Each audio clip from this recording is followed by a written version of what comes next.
What's up, guys? Welcome back to another episode of Behind the Facade. This week's intro is a little bit different, and I'm going to apologize for it because my computer has crashed and I am at my wit's end trying to sort out today's edit for the podcast.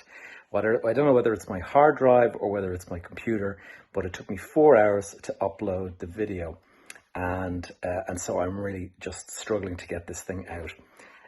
My guest today is Philip Goodman. Now, Philip is a very interesting young man. He actually has been nominated for Forbes magazine's 30 Under 30 in the area of finance in Europe. And that obviously stands out and immediately kind of caught my notice.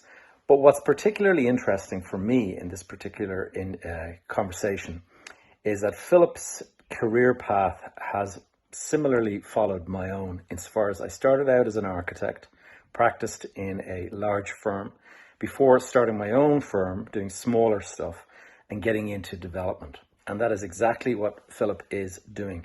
Now, I'm particularly interested in Philip's story because having gone down this very same path, I understand some of the compromises that are taken.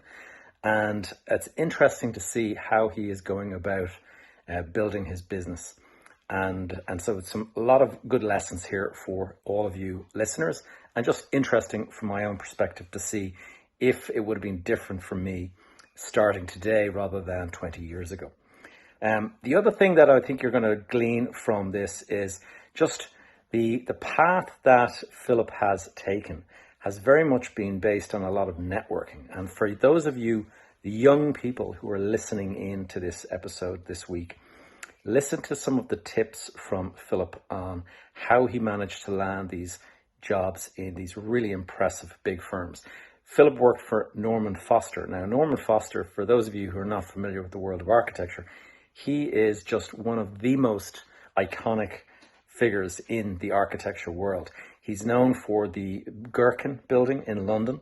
He's known for the Apple headquarters in California, the one that looks like a big flying saucer. He's known for Wembley Stadium. He's known for just so many massively iconic buildings around the world. And Philip worked for him and then started his own business and got into the development world. So it's very, very interesting. But he did all of these through connections and through networking and stuff. And so there's a lot of little lessons to pick up on your way listening this week. So without further ado, let me get into my conversation with Philip Goodman.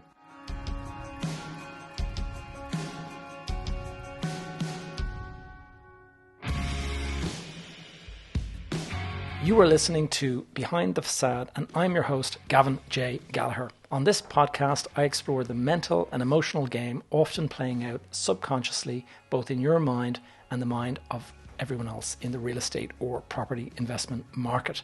The key to success in this game is to master your mindset and behavior, to take control of your thoughts, your emotions, and most importantly, your ego. Welcome to the show. Philip Goodman, welcome to the podcast. Thank you, Gavin. Great to join you.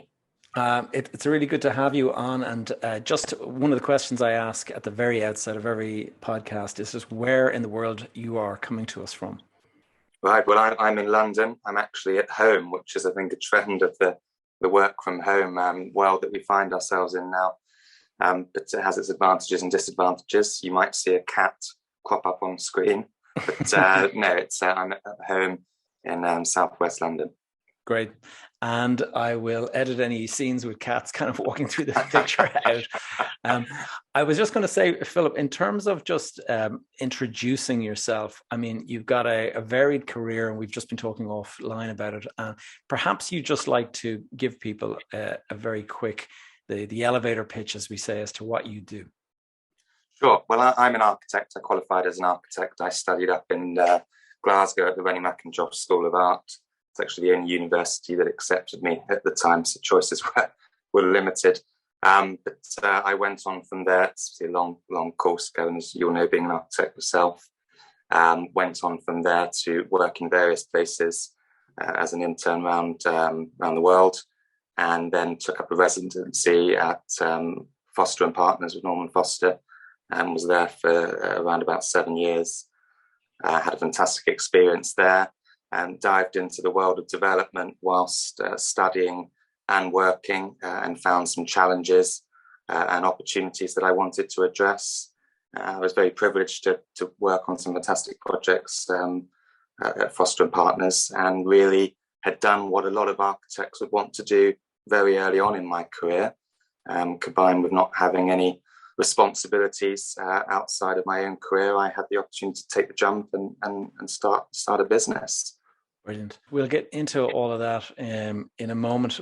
Before we do, I'm just kind of curious, what led you into the, studying architecture? And I mean, my trigger moment, I kind of think back to what kind of made me interested as a teenager in the idea of, construction and all that. And it was actually a trip in 1987 when I was a teenager, and my father brought me to New York City on a family vacation. And you stop in New York City before you move on to another part of the country. And just 2 nights in New York City and staring up with, kind of creaking your neck, looking up at the skyscrapers and stuff. That blew my mind. And I came back absolutely convinced I was going to be an architect. Do you have any kind of similar insights, or tell us about your story? I mean, I don't think there's quite a sort of clear pinpoint for me. I've always been fascinated by architecture. I've always been very creative, more so than academic. And I wanted to really pursue the two worlds of creativity and academia, and architecture seemed to be that nice juxtaposition between the two. My friends at school would always remember me for working on Google SketchUp and designing sort of imaginary buildings throughout all my breaks and time off. And I was just fascinated by the opportunity to create space from nothing, and how that space could add to both the visual environment, but how it could also impact people's lives just in how you use a property. Focused very residential when I was playing around designing dream homes for myself. And then had the opportunity to work on real projects, of course, that weren't just residential, commercial, institutional.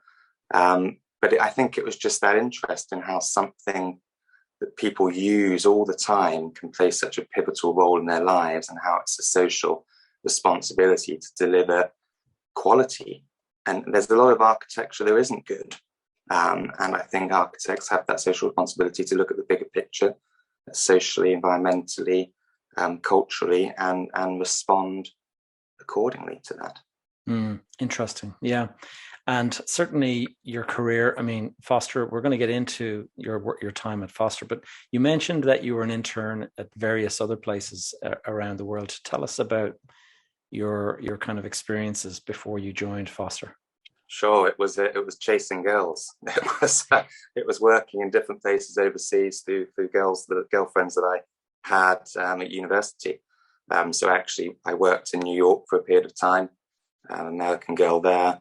I worked for a firm that got bought by Gwathmey Siegel, so sort of reputable firm in New York City. I also met a lecturer who's a good friend of mine now, Kevin Erickson, who did a lecture at Glasgow. And I went up to him after the lecture and said, "Hey, I'm going to be in the city. Can I come and do some work with you?" He said yes. So we did a few competitions together. So it was nothing as mainstream as what I did back here in London, but it gave me an opportunity and mechanism to be in the States, to pursue a relationship, and to get an experience that's definitely shaped me, similar to as you've described, Gavin. Working in New York City as a prospective architect at the time was just fascinating. One of my favorite books is written by Jane Jacobs, and just understanding how the city works socially and almost organically, and making those observations on how people make places. It's not the buildings that form the places, the people that use them. And actually that then went on to one of the sort of concepts that I studied at university, which is something called affordance, which is how objects and spaces can afford different social uses to different people depending on their desires. So a fire hydrant is just that, but it's also a place to perch when you're waiting for a taxi. So that objects has a level of affordance. And I love that, seeing how spaces are used by people. And New York was a great opportunity to see that. Interesting, actually, it just popped into my head the term you use, affordance, and one of the items that this is kind of a cheeky way of saying it, but we've installed gardens in some of the projects that we've worked on, and we put these beautiful stone sort of raised flower beds, and that with a nice stone edging. And Uh-huh. the which is also the affordance is that the skateboarders love it, and they do their Yeah, yeah, flips up and they scratch the whole thing and they destroy it yeah. completely. So we But end that up goes putting in into it. these you end up putting in these little stainless steel kind of nibs to try to prevent that. Yeah, absolutely. Well, that goes into a wider conversation of, is that a negative thing? It's, nice to see people use space. Obviously, there's the damage aspect, which isn't appreciated. But it's interesting you say that, and I know we'll go on to talk about it. But one of the projects that I worked on at Foster and Partners, we had to design the angle of the facade so that pigeons couldn't sit on it. Right. And, Okay. Yeah. the 30 degrees is the magic number there. So anything more than 30 degrees, they can't stand on. But if you did it flatter, they'd of course sit on it. The professional advice was make the other buildings more attractive for the birds to sit on. Mm. And that comes back, I guess, to that architect's responsibility. And we have to know so much about everything. Famous quote that an engineer knows a lot about one thing, architects know a little about everything. Yeah. But it's so true. But that's what's interesting, right? That's what fascinates us and It's so um, true. Yeah. keeps us learning. And the jobs that I've always enjoyed the most, personally, were actually the ones for myself, where the residential project where you're kind of doing up your own home or something like that. I always just really sort of poured over the drawings and really kind of, because it's for yourself. There's no kind of commercial aspect to it, so you can just Yeah. indulge. Tell us first about getting a job at Foster's, because Foster, for anyone who's listening who is not familiar with the world of architecture, Norman Foster is probably one of those what we call starchitects, and they're an iconic architect. They've been around, like Norman Foster. I can remember when I was studying in college, he was like the name that we all tried to kind of emulate, to try to copy some of him and Renzo Piano and all of these Richard Rogers and stuff. And he was just one of these guys that did the most incredibly modern looking buildings. And he's gone on to become this well, he's one of the most successful architects on the planet. Big firm in London, flies his own airplane or helicopter or something. I remember hearing different things. And so clearly, enormously successful in the scheme of things. So tell us, like, first of all, how did you come to start working for Foster and Partners? And then you mentioned earlier that you actually worked quite closely with Norman himself. So there, I've got all of my jobs pre-starting Eureka through networking. Um, so it was actually an old school acquaintance, different periods of our lives that were at the same school. But I reached out to him and said, "Hey, I'm looking for a job. Can you help?" And he put me in contact with a few different architectural firms in London, and Norman Foster and Partners was one of them. And I applied. I got put directly in contact with one of the partners there and sent through my portfolio, spent a lot of time working on that and the cover letter, and got an interview relatively quickly, I think. And I think from memory, I was told that I was one of the, nothing to do with my caliber, just timings, but one of the first people rehired after the sort of big redundancies that the whole industry went through at 2008-9. Right. So I had my interview quite quickly, but it took me a long time to get a response back. So much so that I had another job offer working again in New York City, that I took the job, had moved out there, and after a week of being there, they said, "You've been offered the job." And back So in London. I Wow. went up to my boss and said, "I'm really sorry to do this, but I've got to take this opportunity, and I'm off next week." So much to his frustration and disappointment, he said, "Off you go." And I came straight back to London Wow. and started there. So that's how I got in, really. We've just done our third year presentation, so I had a lot of materials polished and finished that I could put together. I had the beautiful books that all students do, and So I had a nice portfolio to take to them, which definitely helped. And were you qualified? Were you qualified? I was part one at the time. Okay. So I'd done my first 3 years, and I went for them for my first year out. Did a year there. Explored going back to Glasgow. Scotland have a quite slightly different system. It matches up, but it's a 4-year degree rather than 3 and 2. So it's not quite as simple, although you can change. And because of my work in the States, I've been offered a place to study at a university in America, which was actually one of the toughest decisions I had to make. I got accepted on my birthday. I remember getting the email in the office to study at the GSD at Harvard. And I'd always wanted to study there, and I'd found my passion with architecture now. So having got accepted into Glasgow, being the only university that accepted me and not actually quite making the grades that they asked me to. So there's a bit of negotiation and begging to get in. I'd found this thing that I was passionate and seemingly had an interest in, and that's what Harvard saw. So it was quite a big decision because it's $180,000 for a 3-year career, and as an architect, architects aren't necessarily the most highly compensated. Yeah. So from the return on investment, was it going to be the right decision? But it was the best school to study architecture at.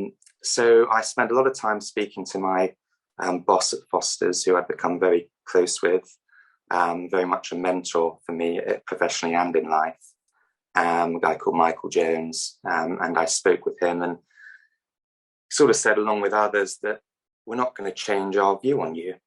It's all about your portfolio, and we've seen what you can do. We've got through that stage now, so it's not really going to change us, and we're not going to pay you more if you go there. That's not how we work.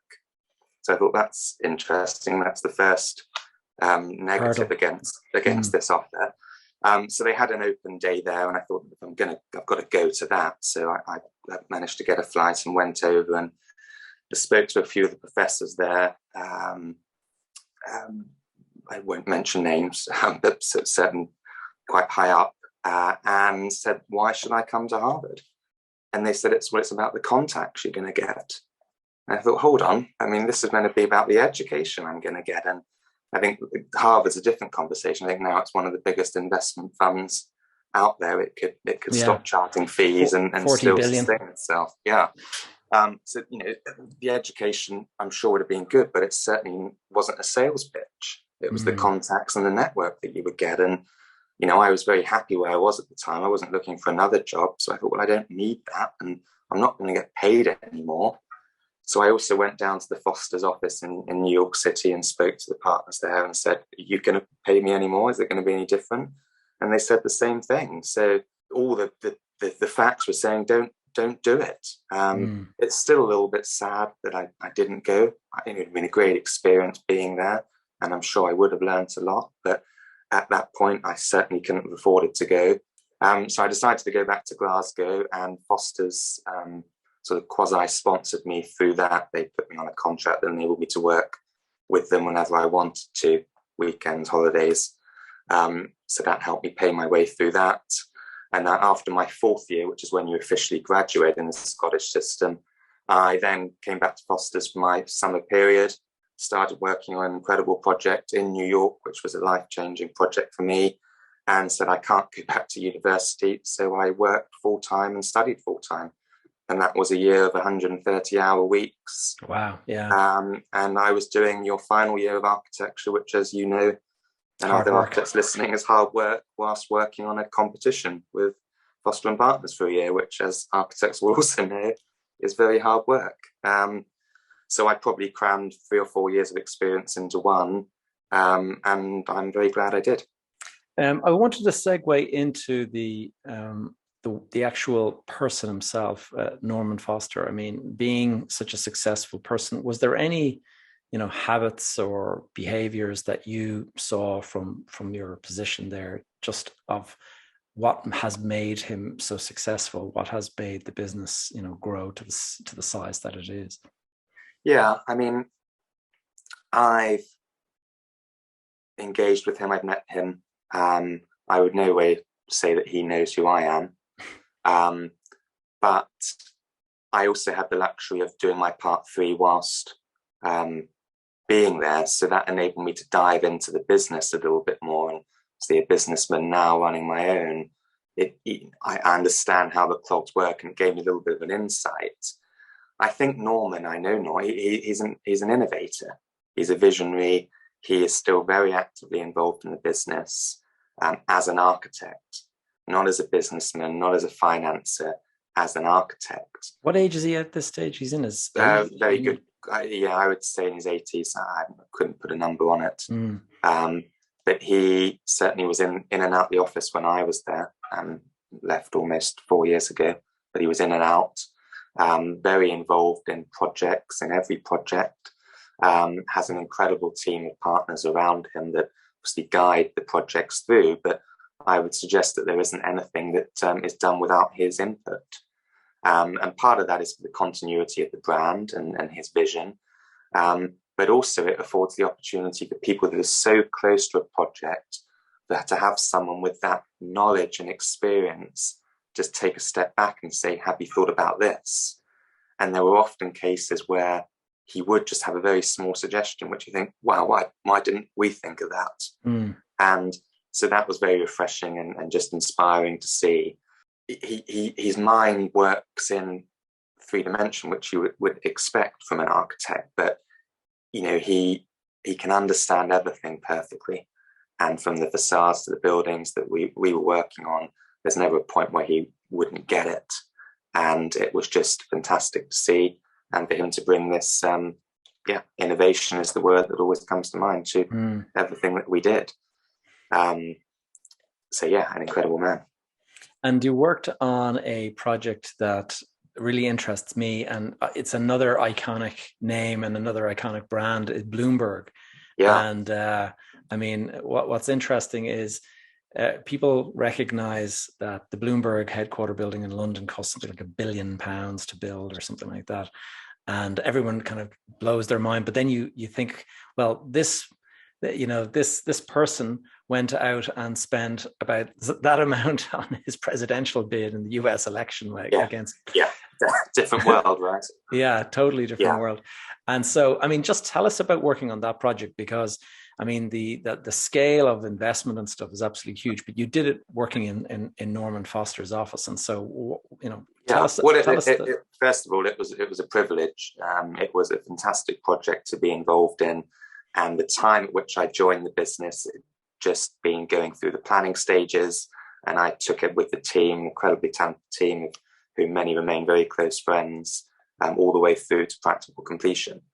So, coming out of university, working on a real project in London that's getting built to that caliber, Sterling Prize winning, was a opportunity that I will forever be grateful for, and enabled me to really tick that architectural itch, along with other things, quite early on.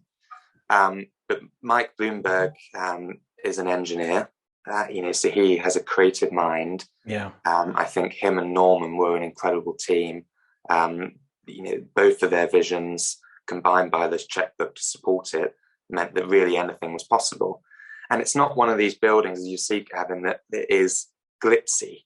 His name is very carefully etched onto one stone column. It's very understated. It's about giving back to the city. It's both in terms of its design and its social context. There's no canteen in the building. That's because his belief was that your guests in the building, his employees, so you should go out and explore and eat in the city, not be contained within your workspace. The way that the building was designed for social collision and collaboration, completely open plan, the staircase that spiraled through, the fact that you had to enter onto the 6th floor of the pantry to then work your way back down to the desk meant that you couldn't be isolated. And that informed collaboration and that integration that it improves any business. That's interesting. Yeah, it's very much like when Steve Jobs was designing the building that Apple were working in at the time. He did something very similar. He wanted people to kind of meet at a central point and kind of bounce off of one another and to create that kind of interaction that happens. Whereas if you're going from your little boxy office to the elevator, down to the canteen, back up to your boxy office, like that's it. You don't ever meet anyone except if you happen to bump into them in the lift or something. Absolutely. And that's, we can digress into the impacts of working from home. But I think as a general rule, the more senior people within the business quite enjoy it because there's less disruptions and they can focus. But the impacts to the younger generation that won't have that opportunity to hear people, to socially collide into people, to go up to a desk and ask a question. I mean, it's not, especially in the creative industry, scanning, sending a drawing across doesn't have the same effect as sitting down with a cup of coffee and sketching. You don't get that level of quality working with. It's so true. There's two things that pop into mind when you from this straight away. First of all, the mention about the canteens. One of the issues that so I run this business park here in Dublin, and we have a number of big multinationals, and they have moved into these, taken an entire building, and the first thing they do is put in a canteen for their staff, and it's dreadful. It's great for the staff because they can incentivize their staff and they subsidize the meals and stuff. So from that point of view, I can see why they would do it. But from me as a person who's running the park, it's dreadful because everyone just goes down to their canteen and sits in, and we have food and beverage outlets here. We have a cafe, we have a restaurant and stuff. And those guys don't get anywhere near the numbers of people that they would if there was no canteens. You have people mingling, and we have a Wednesday market that we put on here, and where there's the stalls that come in with the different cuisines and stuff. And that's our way of introducing a bit of variety. But if you were to bring in another 2 or 3 restaurants, there should be sufficient people working in the park to actually accommodate that. But with so many canteens, it just doesn't work. So it's that is one aspect. And then the other thing you mentioned is the work from home thing. And in the professional, we have a couple of professional firms here in the park, like architects and engineers. And they are the ones that have said, like, most vehemently that they can't wait to get back, because things like graduate students and stuff, you cannot, train up somebody remotely. I can completely relate to what you're talking about in terms of, like, I'm a senior executive, and for me, working from home or working from the office with the door closed, it's just perfect because I've got no distractions. I can kind of get on with it. Yeah. Whereas somebody knocking on the door, pestering me, well, I say pestering, but actually they're looking for feedback or whatever. And so I should be open to that. But it's so true. Like, a young person, you learn so much from osmosis, just sort of sitting there, overhearing the conversation. Like, even if your boss is having a difficult conversation, you're learning from that difficult, how they phrase certain things, and and then they put down the phone and they might say, that effing client, Yeah, absolutely. That was a big thing that actually I was told very early on from the partner that I work with is don't wear headphones. And, you see a lot of architects plug in and they're just working away. But for exactly that reason, listen to how they speak to clients, how they solve problems, how they talk to other people as a manager and as a professional, as a consultant. And, that is osmosis. You've got to take all of that in, which you lose by working from home. It will be interesting to see how it doesn't impact the quality of professionals in the next 10, 15 years. And if it will ever go back. And again, that's a separate conversation. And of course, there are advantages to working from home in terms of well-being and quality of life, and infrastructure was overwhelmed, cramming onto a tube or a train. It was becoming expensive and tiresome. And that opportunity to work 1 or 2 days at home, and maybe that is your private time. That's where you get everything off your plate. And then you go in, and when you're in, you're a little bit more open to engage and have those interfaces with people, and that could be a positive thing. I don't think the office is dead. I don't believe that at all. I think it will be this hybrid work from home situation where it's 2 or 3 days a week either side. Yeah, I think you're right. Just going back to your time on the Bloomberg Building. First of all, for anybody who's not familiar with it, can you just give us some of the accolades, whether you agree with them or not, the various accolades that the building has managed to earn? Sure. Well, I mean, the main one, and we're all most proud of, is it won the Sterling Prize, and Sterling Prize being architecture's highest or one of the highest accolades you can be awarded for a project. So that was something that we were very proud of, and very well deserved. It's also one of the most sustainable buildings, if not the most sustainable building in Europe in terms of its accolades. And it is just socially a fantastic space. I mean, Mike Bloomberg had the opportunity to make the building bigger than it could have been, but he gave back to the city and formed these public squares. So I think for me, and particularly with my interests, the biggest success of the project and the biggest positive that it gives back is what it gives to the city. I mean, you would have seen it walking around, people just sitting outside, reintroducing the road from Cannon Street to St. Paul's through the arcade. It's just fantastic. The river walk underneath. We discovered one of the largest findings of Roman artifacts during the excavations. The Temple of Mithras was already known to be on site, which had been relocated previously to its non-original position. But there's now a museum, a free museum underneath the building. The temple has been reinstated back to its original location. The artifacts found celebrated. And, as a developer, thinking of the cost of doing that doesn't directly benefit you, and to see that this man and corporation do that, it's inspiring. Yeah, very inspiring. Doesn't need to do that, and that's just one example of the ways he's given back. Yeah, because I know quite a few developers from the sort of 80s and stuff, and if they had been in the same position, it would have been bulldozed. Say nothing about that. Yeah, it would just be washed away. Yeah, no, but he reinstated it, and if you get a chance, and anyone listening gets a chance, you book online. But it was worked with a sort of a stage designer that's undermining their true capacity, but I forget what we would call them as a consultant. But they did the effects for the World Trade Center Memorial.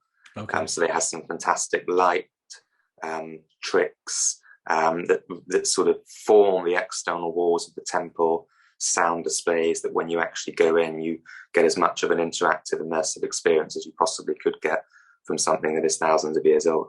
I think one of the the other fascinating things is, and something I can talk more on because I worked specifically on it, was the natural ventilation aspects of the building.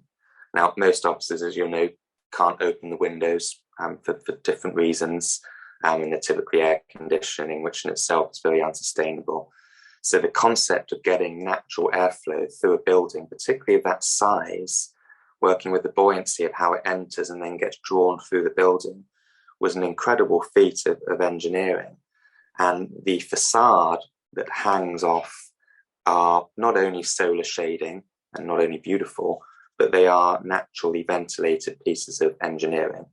So it allows the air to pass through the facade, through an attenuator that takes out the sound from the busy street. Depending on where it comes through the building, it can be warmed or cooled. It integrates with the ceiling, and that whole sort of design just to get air into the building and reduce the carbon footprint and the performance of the building is fantastic. And again, something that didn't need to be done. And that was something so when I joined, it was an aspect of the building that was never really, it was after planning. It would have been a huge change, huge cost that the client wanted to explore. And I think it's not unfair to say that the general consensus is that it might not happen. It's too late in the game for this drastic change to happen to the facade. So I was put on it because it probably wasn't going to happen. And a few months later, it happened. So the building got changed to a naturally ventilated facade. Wow. And at great cost. And mock-ups had been done and redone. And again, it goes back to the vision of both Norman and Mike Bloomberg to constantly improve the building at whatever cost and give back to the users in terms of the feel within inside it, but also the greater environment. It's incredible. And tell us, you've started your own business since leaving Foster's, and I mean, you're on smaller projects compared to that. But what are the lessons that you've taken from working in Foster, and you've kind of brought them into your own business now that you have Yeah, done? great question. I think Norman Foster and Foster and Partners add value through design, and architects too often try to take on more than they're actually professionally equipped to do, and that they have the knowledge to do. So one of the main aspects that Foster and Partners did incredibly well was integrated supply chain. So they design the intent, the look and feel, the performance, but then they work with the suppliers and the contractors, often through a two-stage tender process, to work together and develop that aspect of the building.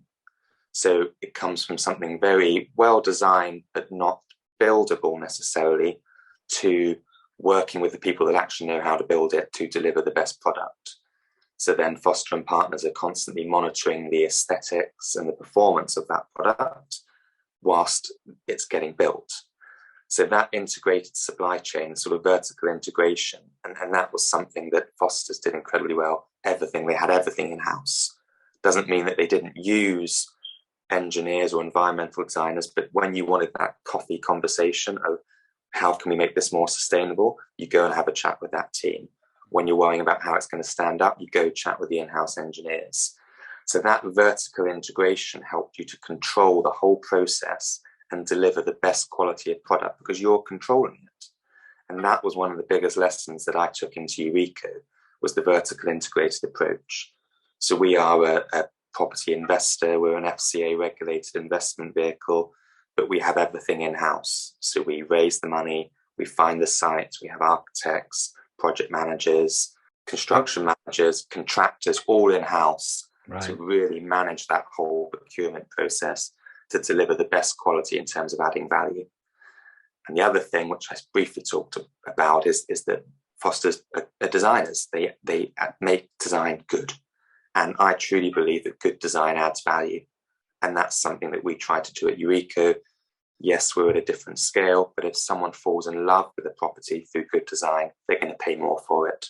It's not rocket science, but that's our philosophy. So make someone fall in love with a property. It's their biggest expenditure. 99% of the population is going to be their biggest expenditure. So give them something that makes them happy, that they can see themselves raise a family in, that they can, go through life and go through all the celebrations that life has to offer. But design, through affordance also, which we've touched on, can give that added value approach. So those, I think, are the two main things that I took from my time at Foster and Partners, delivering good quality design, vertically integrated structure, integrating the supply chain, and as a manager as well, not taking no for an answer. That you've already mentioned another visionary, Steve Jobs, but one of his things was just because it's not been done before doesn't mean it can't be done. And that's a little bit more about our financial model than our architectural procurement. But, that no isn't an option for me. It's Tell us about your financial model. I was looking at your website and I saw that it's quite an unusual approach to it. So describe. It's very unusual. It's the same cake that everyone's eating. It's just cut differently. That started when I did my first development up in Glasgow. I found a lovely 4-bedroom sandstone building in the West End for £150,000. Huge 14-foot high ceilings, beautiful property. Didn't have a kitchen, wouldn't touch the bathrooms, and needed a full refurb. So I thought, I can do this. I can add value to this property. I've always been interested in residential. That's where I started, and taking on that step as you did, but I couldn't fund it. I couldn't get the funding. It was a very difficult process. There were too many hands touching the money. Quite frankly, hands touching the money that had no idea about adding value. The money was coming from someone and it was going through so many conduits to get to me, and it was laborious and it was not possible within the timeframes that I was working with. So the only other option I had was putting forward a business plan and going to friends and family, as any small business owner would. So I went to them and said, hey, can you help me buy this property? I've got £30,000 in savings. That's all I had to my name. I can afford to do the renovation costs, but I need your help buying it. So if you put your money in, I'll put my money in. So that was the first investment concept for Eureka. I then thought, hold on, the thought of charging you fees to give me your money, which a lot of investment funds do, doesn't make any sense to me. You're giving me your money to do something that I need to do to generate an income for me. Why should I? What right do I have to charge you fees? So many investment funds do that, and it's completely outdated. You can see with apps like Robinhood and a lot of these more contemporary funds don't charge fees, but it often comes at the compromise of professional advice. You could go onto one of these apps, put all of your life savings in, and lose it all. So that didn't sit well with me. So I thought, not only am I going to put my own money in, but I'm going to go in as subordinate debt.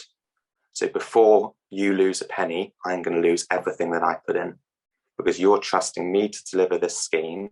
I'm saying that I'm professionally equipped to do so, so I should put my money where my mouth is. And then, so that was the second concept. The third being, I shouldn't get any money out of this until the end, so we'll do it on a profit share. So those are the three concepts that really: co-investment, subordinate debt, and profit share. And we still, as a business, don't take on any third-party debt, because we sort of our starting conversation before we hit record, that works well if it works, but can carry a lot of risk. Yes. And at the time I started the business, it was when, and bank interest rates are still very low, people were looking for a capital preservation opportunity that delivered a little bit more in the bank. So I wanted to set up an asset-backed capital preservation investment model that allowed people the confidence and security akin to a bank, but got them a little bit more money. So that's what started the investment model. And from that first property, it's grown. We're in contract now for 107 units. We're FCA regulated. We have investors from all around the world, and we are getting confidence from people because we are accountable. Right. And investors know that if they lose, we've lost. And investors, sophisticated investors and any investors should know that if you put money in, you may well lose it, which is all well and good if someone else is going to take that risk with you. If someone's willing to lose your money and they've taken their fee up front and there's no repercussion from them, and their only response is, you should have read the small print, that doesn't sit well with me. And that's what we're trying to change in the investment sphere. And it's a slow process because we're swimming upstream, and we raise a lot of money from people that charge fees. So, that's a difficult conversation to have. But investors know it's the right thing to do. We know it's the right thing to do. And we're slowly breaking through. When you're taking money from investors, is it in the form of a first charge kind of debt? Yeah, right. Absolutely. So at the very you don't bring partners in. So no, at the very early stages of the business, I mean, the first property was in my name. So it was just a contract that said you get the first charge security. As the business grew, much like all developers, we were acquiring in companies. They held shares, as did the developer in the company. They were given a first charge and the security of that. And now it's slightly more complicated as we moved into the fund structure, but the principles are still the same. We co-invest on every deal, and they're underwritten by the capital that we put in. So your investors put in capital and you put in capital as secondary. So if they get paid and before you get paid. Yeah. So in a very, well, no, they get their money back before we get our money. Okay, gotcha. Yeah. The profit is split. So once we hit the profit stage, so I typically give 3 examples. I say if we're buying a £500,000 home, the investors would be at one or a group of 3 or 4 put in the money to buy that £500,000. Eureka, my business, then pay for the legal fees and stamp duty. So we want the investors to be purely secured against the asset value, no overheads. So we pay for that, and then we pay for all the development costs. So we are responsible for making the right decision on what's going to add value. So we might put in £250,000. In an ideal situation, that probably sells for £1 million, and the 250 profit is split. Is it 50-50 or how is it? How do you split? No, Eureka takes slightly more of the pie because we are taking a lot of the risk as a subordinate investor, and we don't charge any fees, so there's no uplift on our contractors or the management. It's just we take nothing until we deliver what we promised for you. Right. So in a break-even scenario, 2008 structure, maybe that property expecting to sell for £1 million might sell for 750. everyone gets their money back unharmed. But if something really goes wrong, either through our initial appraisal on the site value or our development decisions, and that property might sell for 650, well, that's our fault. We've lost 100. We've done something wrong, and we take that loss. That's the right thing to do. So so using that example, the 500 that goes in, the people who've put the 500, there's no coupon on that or anything. It's just we've explored that over as the business has grown, and particularly as we're taking on large projects, that sort of model becomes more challenging as the asset that we're buying might be 3 million and development cost might be 9 million. The risk reward platform there really is warped into the investor's favour. So we've looked at exploring that, but much with any business, we like the simplicity of investors go into the asset, we fund the cost that we are taking responsibility for. So we're working on structures internally at the moment that enable us to keep that simplicity. Very interesting. And I noticed that you've obviously made some headlines with this, because I noticed that you've been nominated for the Forbes 30 under 30 in the finance space. So congratulations on that. And what would you say is it your approach that has caught the attention of the likes of Forbes and stuff? Yeah, I think it's nice to see an architect on a finance list. So it's very rare that architects are linked to financial strengths. No, I think it's very simply that we're just trying to do the right thing. I think the way, and it's not innovative what we're doing. This has been done before. It's how wealth managers and funds used to operate. The partners were putting their cash in, and then leverage happened, and suddenly the partners could mix their £1 million up with 10 million of debt, and suddenly their interest in making the right decision might not have been as stringent because it's mixed up with someone else's money.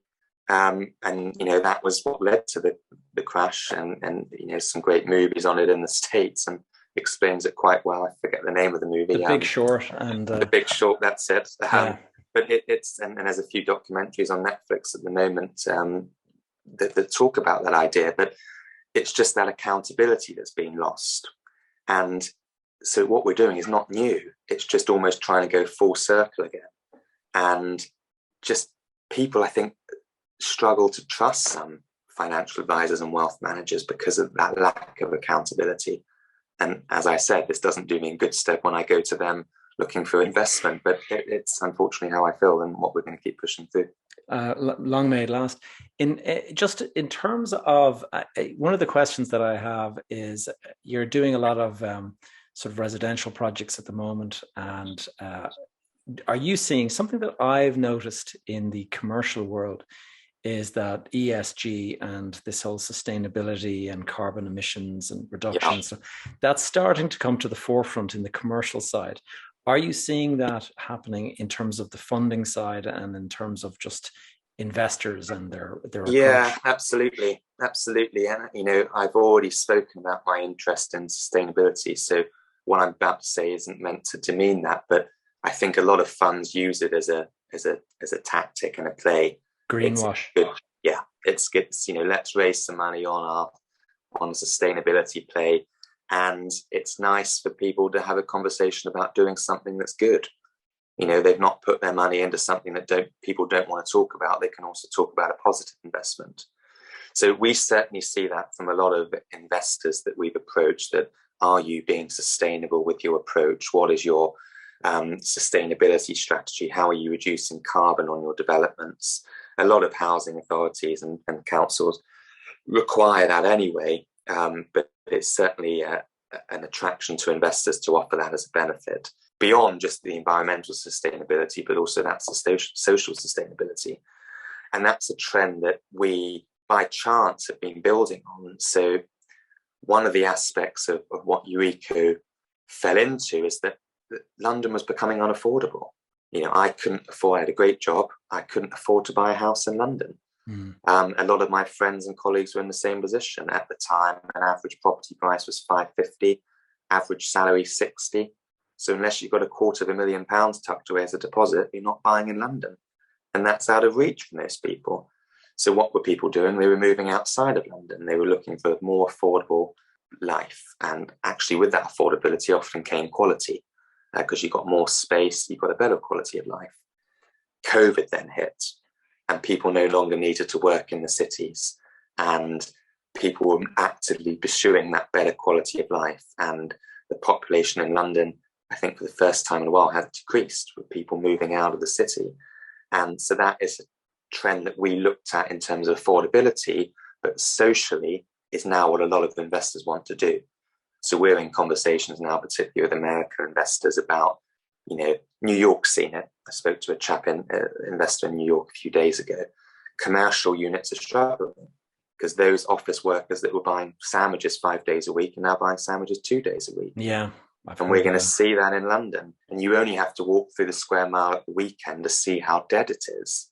And that is going to expand a little bit into the weekdays. Maybe not so directly in the financial industries, because they've got to be there for their, what they do.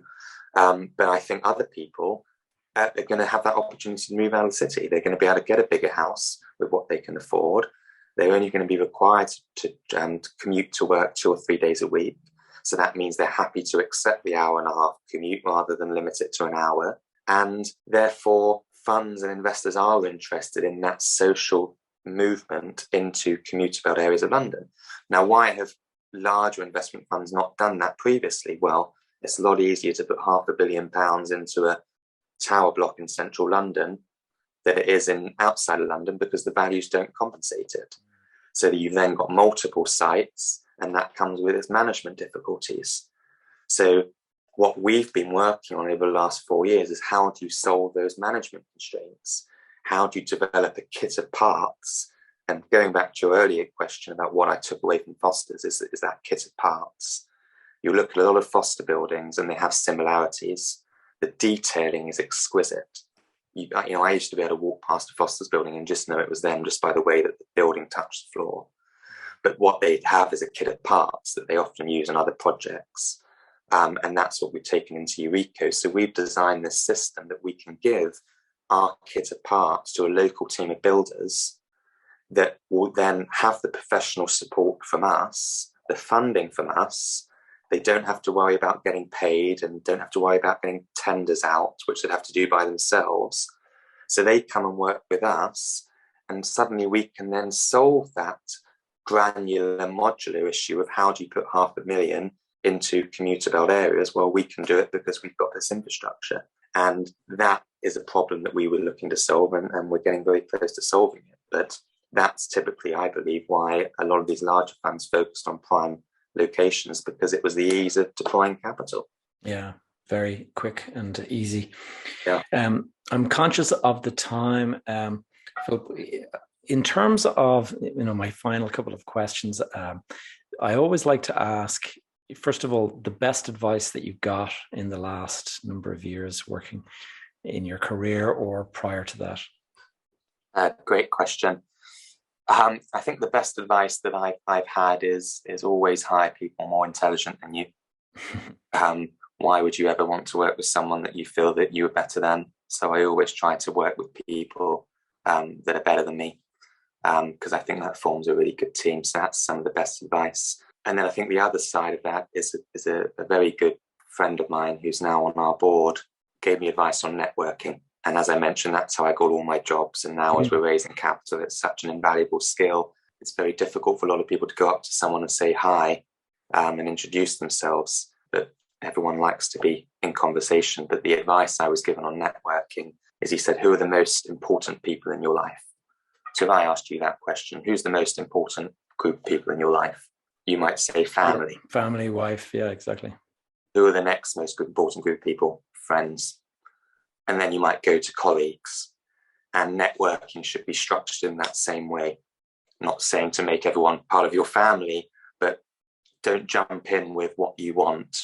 You've got to get to know people, work out how you can help them. What do they want from you?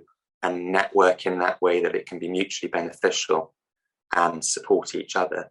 And if you can't support each other, then often it's a handshake and you go elsewhere. But the best way to generating business and investment is by mutually supporting each other And that sort of networking advice I was given has held me in very good stead. Yeah, it's a good point. And the other question that I actually want to ask you, and it's a slight variation on it, but well, you're still a young man, obviously, if you're 30 under 30. But one of the questions, the hairline. one of the questions that I have often for my guests is, if you were to meet your younger self, say your 18-year-old self today, what advice would you give that, knowing what you know now? What advice would you give yourself as an 18-year-old? That's a great question. I was actually asked something very similar by a life coach about a year ago, and they went through similar questions like this. And I didn't have an answer then, but my advice to myself would be, don't forget family. I think too often as an entrepreneur, you keep your head down in the sand and you get tangled up in what you're trying to build, and life's too short for that. But you don't need to make a lot of money. You don't need to be completely driven by your career. There are things often around you that you already have that you should never take for granted. And I'm always, as a self-confessed workaholic, I'm actively trying to take myself back and say, focus on the things that have always been around you and will always remain important. And that would be the advice that I keep reminding myself of as an older man to my younger self. That's good advice, and a good spot to leave it. Philip, if anyone wants to learn more about you or connect with you, how should they do that? Yeah, great question. We have our website, eurekaproperty.com, if it's anything related to the business. But if they want to reach out to me personally, I love speaking to people and giving advice where I can. So that can be done via LinkedIn. I'll link up your website and your LinkedIn there. And you were going to say something else? Is there another way? No, and an Instagram platform. Feel free to reach out on that as well. But any way that you can get through to me, I'll be more than happy to get back to people. Philip, it's been a real pleasure. Thank you very much. Likewise. Thank you, Gavin. Hey guys, it's me again. Quick favor before you go. If you could take a moment to just leave a quick review over on iTunes, or indeed if you are watching this on YouTube, please just like it and leave a comment below. If you do have any questions or topics that you'd like me to cover in future episodes, leave a comment. Join the Facebook group. Alternatively, send me a DM via social media. And as you guys know, my handle is Gavin J. Gallagher. And don't forget to check out that link to the property investor readiness test down in the show notes. Right, so guys, that's it. I hope you are going to have an awesome week, and we shall catch you all next week.